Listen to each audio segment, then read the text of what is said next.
하나님 말씀 출애굽기 24장 13절에서 14절 말씀을 함께 읽도록 하겠습니다.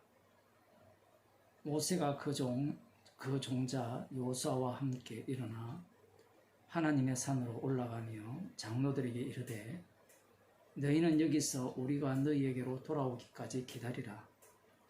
아론과 훌이 너희와 함께 하리니 무릇 일이 있는 자는 그들에게로 나아갈지니라 하고.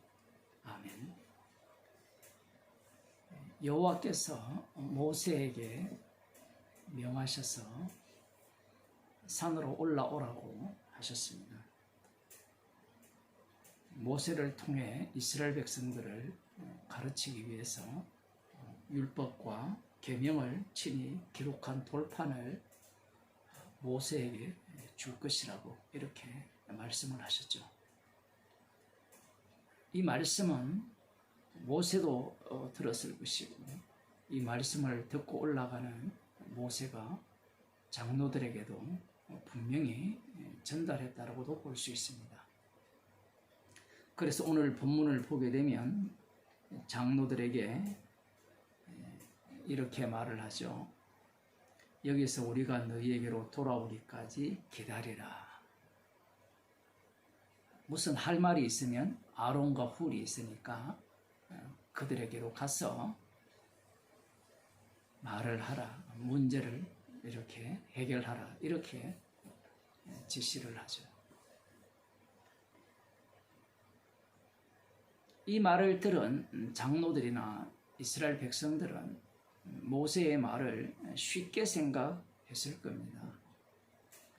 어떻게 생각했을까요? 산에 올라가서 하나님의 율법과 계명을 친히 기록한 돌판을 받아오실 때까지 산 아래서 기다리면 된다라고 생각을 한 거예요.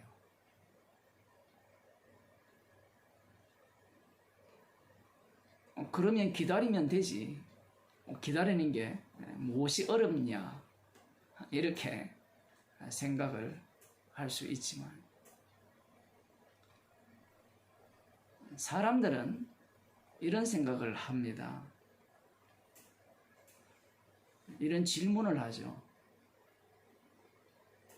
어떻게 살면 됩니까?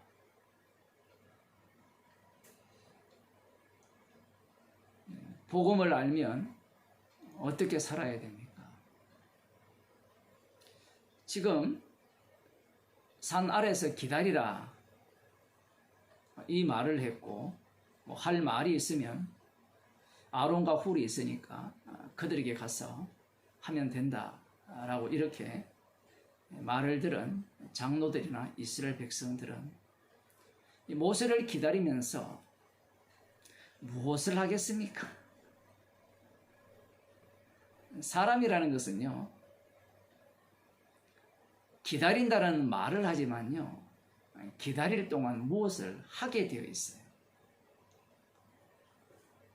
주님께서는 모세를 산으로 불러 올리셔서 친히 기록한 율법과 계명을 기록한 돌판을 주시면서 모세를 통하여 이스라엘 백성들을 가르치려고 하는 겁니다. 이 말씀의 의미를 장로들이나 이스라엘 백성들이 알 수가 없는 거예요. 그들은 그냥 모세의 말을 듣고 모세가 돌아올 때까지 기다리고 어떤 질문이 있거나 문제가 있을 경우에는 모세가 말한 아론과 훌에게 찾아가서 문제를 해결하면 된다라고 그렇게 생각을 했을 뿐이에요. 그런데 주님의 의도는 모세도 지금 이 내용을 알지 못합니다. 주님께서 지금 모세를 산으로 불러 올리셔서 이스라엘 백성들을 산 아래 기다리게 하신 이유는 이 돌판을 통하여 가르치기 위해서 이스라엘 백성들이 무슨 짓을 하도록 하기 위함이에요. 가르침에 적합한 그러한 조건을 이스라엘 백성들이 만들어야 된다라는 사실입니다.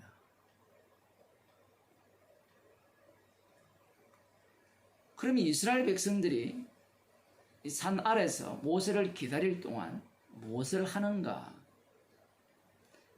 인간들이라는 것은 재미있는 게 이런 거예요. 모세가 올라가서 돌아올 때까지 기다리라고 하니까 이들이 기다립니다. 성경에는 40일 40야를 산에 있었다라고 하니까 40일이야 뭐 그 정도야 기다릴 수 있지 이렇게 생각할지 모르지만 지금 이들은 40일 만에 내려올지 아예 내려오지 않을지 지금 내려오지 않는 상황에서는 모든 가능성이 있는 거예요. 그러면 그 가능성 중에 이들이 무엇을 선택하느냐라고 할 때는 자신들 속에서 나오는 그 결론, 그 결정을 선택하여서 모세는 산에 올라가서 내려오지 않을 것이다. 그러한 결론을 내리는 겁니다. 출애굽기 32장을 보면 1절에서 4절을 한번 읽어보겠습니다. 백성이 모세가 산에서 내려오니 더딤을 보고 이미 아는 입장에서는 더디게 내려온 거예요. 그런데 이 이스라엘 백성 입장에서는 내려오지 않은 겁니다. 마치 예수님께서 다시 오신다고 하셨잖아요. 성령 받은 사람들은 이미 다시 오심이 확정이 되었거든요. 그런데 성령 받지 못한 사람은 이 다시 오심을 자기가 기다려요. 물론 성경에도 주의 강림하심을 기다린다는 그런 표현이 나오지만 그 표현이 그런 표현이 아닙니다.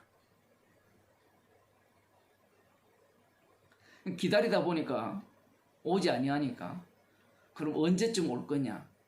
자기가 이 과정을 다 찾아내어서 지금쯤은 주님이 오실 것이다. 그런 상상을 하죠. 이미 주님과 동행하는 사람은 주님이 이미 오신 것과 동일한 거예요.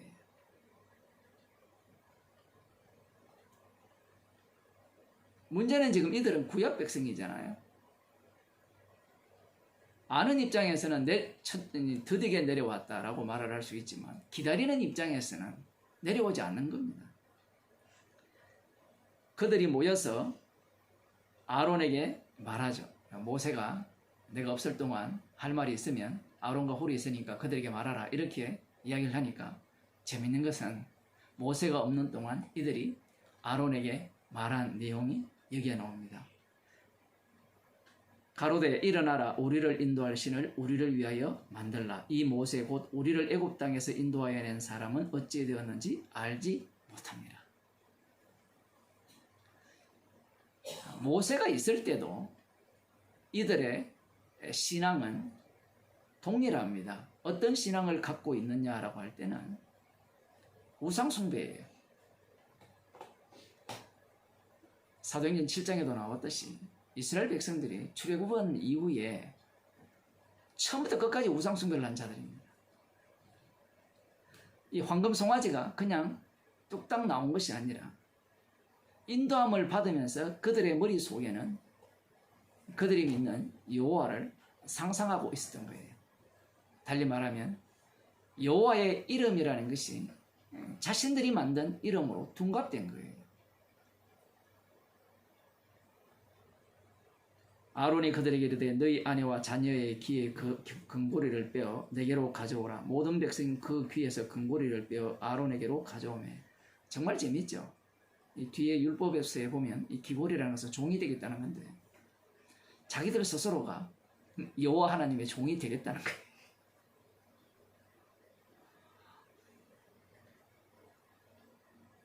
이런 신이 진짜 여호와 하나님이라는 겁니다. 주님 쪽에서 찾아오셔서 자기 자신들을 종으로 만드는 그러한 신은 신으로 믿을 수 없다라는 거예요. 진짜 신은 우리가 스스로 무릎을 꿇고 굴복할 때에야 진짜 우리의 신이 될 수 있다는 것이 이들의 태도입니다. 아론도 마찬가지죠. 그들의 마음을 다 읽고 있습니다. 아론이라고 뭐 별반 다르겠습니까? 죄인이기 때문에 그러하죠. 아론이 그들의 손에서 그 고리를 받아 부어서 각도로 새겨 송아지 형상을 만드니 그들이 말하되 이스라엘아 이는 너희를 애굽 땅에서 인도하여 낸 너희 신이로다 하는지라. 모세를 기다릴 동안 이들이 해야 되는 일이 무엇인가 하면요, 황금 송아지를 만들어서 자신들이 본질이 어떤가를 보여줘야 되는 겁니다. 그것을 보이게 하기 위해서 하나님께서 모세를 산으로 불러 올리신 거예요. 그래서 올라가자마자 하나님께서 모세에게 무엇을 지시하시는가 하면, 분명히 올라올 때는 친히 기록한 계명과 율법이 새겨진 돌판을 주겠다라고 하셨는데 25장부터 31장까지입니까? 하나님의 성막을 만드는 내용을 가득 채워나왔습니다. 하나님이 거하실 성소죠. 하나님이 거하실 성소가 만들어지려면 반드시 그곳에는 이 돌판이 있어야 되는 거예요.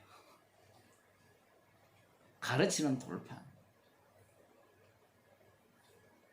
깨어진 돌판 대신에 땅에서 만들어 올라간 돌판이 들어가는 그 언약궤 속에 그 돌판이 들어가죠. 그 돌판이 있어야만 성소가 성소다워지는 겁니다.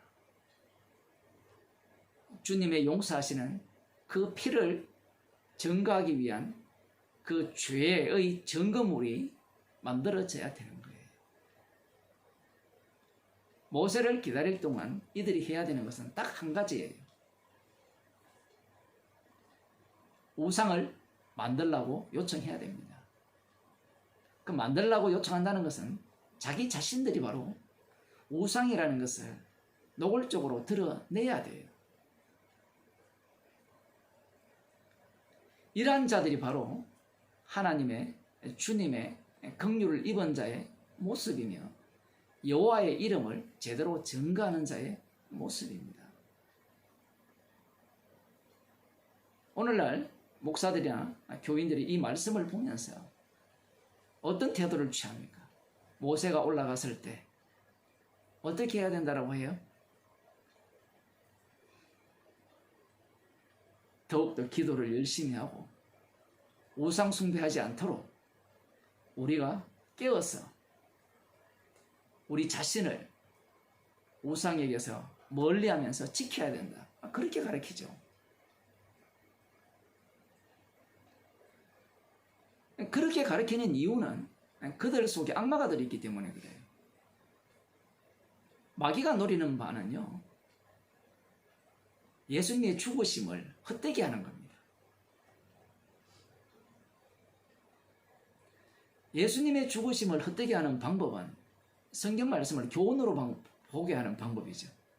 그 방법은 유대인들이 이미 갖고 있던 방법이었죠. 모세가 산에 올라갔을 때 우상을 만들었지 않느냐. 그러니 우리들은 우상을 만들지 않아야 된다는 게 인간들의 논리예요. 율법을 주신 이유를 이들은 알지 못하는 겁니다.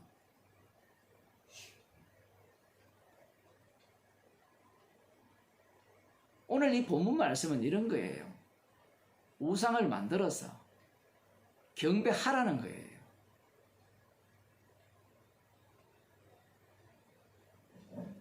제가 명령형으로 이렇게 표현을 했지만 마귀에 의해서 너희들의 본심을 주께서 드러내게 하시는 겁니다. 그래야만 성소, 성막이 성막다워지기 때문에 그래요. 성막에는 언약궤가 있잖아요. 언약궤 위에는 시언자가 있고요. 속죄소가 있잖아요. 속죄소와 마주하는 자리가 바로 이 돌판이 들어가는 언약궤 아니지 않습니까? 돌판이 없으면 속죄소가 의미가 없어요.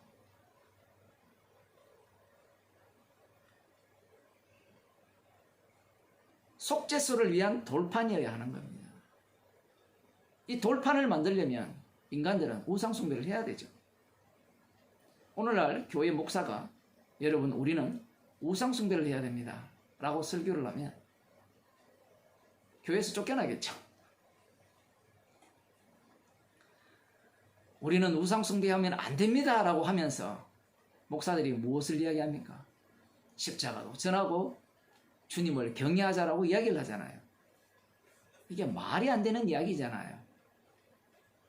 그래서 오늘날 교회는 십자가를 제거해버린 겁니다.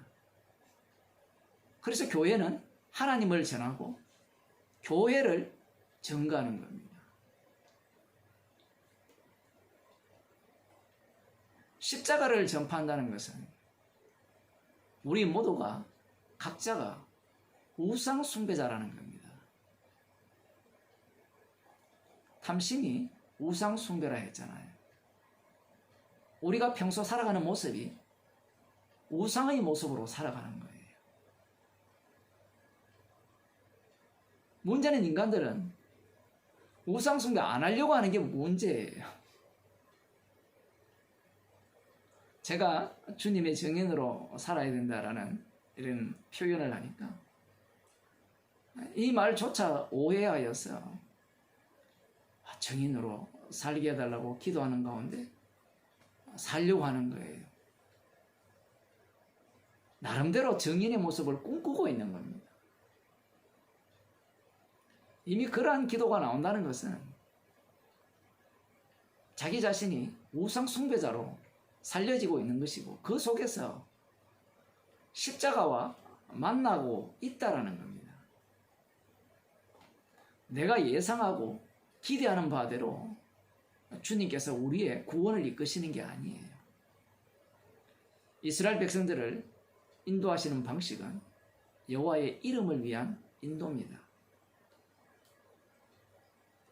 갈라디아서 5장을 보고 마치도록 하겠습니다. 5장 16절에 보면 내가 이르노니 너희는 성령을 쫓아 행하라. 그리하면 육체의 욕심을 이루지 아니하리라. 사람들이 이 말씀을 얼마나 오해합니까? 이 말씀을 해석하는 방식이 딱 바리새인과 서기관들의 방식이죠. 너희는 성령을 쫓아 행하라 이렇게 말씀을 하시니까 뒤에 나오는 성령의 열매만 눈에 들어오죠. 인간은 주도적으로 성령을 쫓아 살 수가 없습니다. 성령의 인도하심을 따라 살 뿐이에요.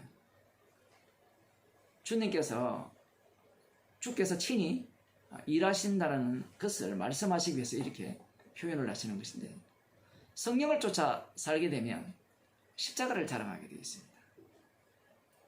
성령을 쫓는 사람들의 특징은요, 자기 자신이 우상으로 계속해서 드러나요. 우리는 자기를 부인하고 싶어 하잖아요. 자기를 부인하고 예수님을 따르고 싶은 이 마음 자체가 자기를 우상화시키는 거예요. 말씀이라는 목표점을 갖고 자기를 그 목표에 도달하려고 하고 그 모습대로 살려고 하는 겁니다. 성령을 쫓아 행한다는 것은 인간으로서는 불가능한 일입니다. 이 말씀 속에 주께서 긍휼을 베푸신 자들을 집어넣어 버리면 성도는 이미 성령을 쫓아 사는 삶으로 살려지는 거고요. 달리 표현하면 산 아래서 기다리는 동안 무엇만 하면 돼요? 열심히 죄만 지으면 되는 겁니다. 우상 숭배하면 되는 거예요. 육체의 욕심을 이루지 아니하리라. 육체의 소욕이 무엇인가 하면요, 우리는 나를 부인 못하는 것 이렇게 들어가는데 육체의 소욕은 특징이 예수님의 죽으심을 헛되게 만드는 겁니다. 나를 부인한다고 할지라도 인간은 얼마든지 예수님의 죽으심을 헛되게 할 수 있어요. 예수님의 죽으심을 헛되게 하지 않으려면 우리는 죄인으로 확정된 상태에서 본격적으로 주님의 십자가 사랑의 깊이를 증거하는 증인으로 살아가시면 되는 거예요. 우리 자신이 우상입니다. 그 우상의 모습을 마음껏 뽐내는 가운데 주님의 죽으심을 감사하시고 그 사랑에 기뻐하며 즐거워하시길 바랍니다.